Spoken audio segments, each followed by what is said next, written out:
1979 سے یہ جنگ پشتونوں کی دھرتی پہ لڑی جا رہی ہے اور جتنے بھی لوگ آئے چاہے وہ یہودن جیسے ڈکٹیشن کی شکل میں ہو چاہے وہ نواز شریف ہو جتنی حکومتیں آئی کسی کو نہ افغان کے ساتھ محبت دی نہ خیبر پختونخوا کے دھرتی کے لیے تھوڑی سی رحم کی سب آئے سب نے تجربے کیے نتیجے میں کیا ملا لہو خیبر پختونخوا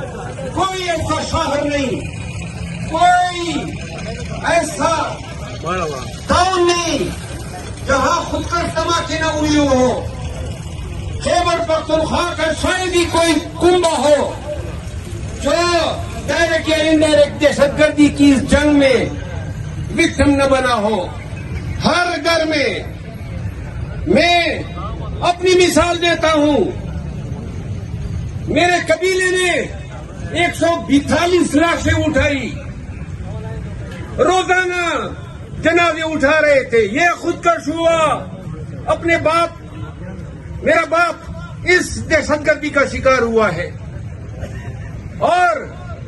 یہ دہشت گردی ہے کہ تمی نہیں رہی ہے اور تجربے آپ افغانستان میں کرتے ہیں کبھی اس کو بٹھایا کبھی اس کو بٹھانے کی کوشش کی کبھی وارلاگز بنائے کبھی طالبان بنائے کبھی امارت اسلامی کی حکومت پہ فتح کی شادیانے بجائے لیکن آج آپ کا نام لینا کوئی گوارا نہیں کرتا ہے افغانوں کی سرزمین پہ جب تک آپ اپنی مداخلت ختم نہیں کرتے ہیں افغانوں کو جینے دو نا جس طرح وہ جینا چاہتے ہیں کیا کام ہے ہمارا کہ ہم افغان کی دھرتی پہ پراکسی جنگیں لڑے وہ امید گل اور ضیاء-ال-حق جو کہا کرتے تھے کہ ہم نے روس کو شکست دی یہ کام تھا آپ کا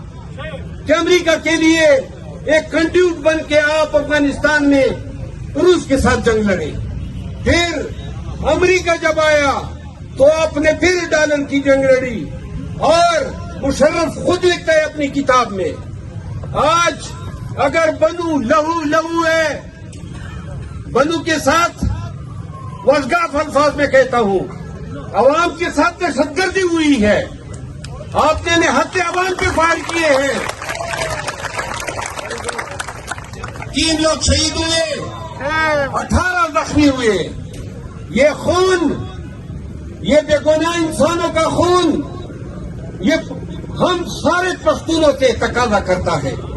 کہ کب وہ دن آئے گا جب تمہاری آنکھیں کھلے گی کبھی آپ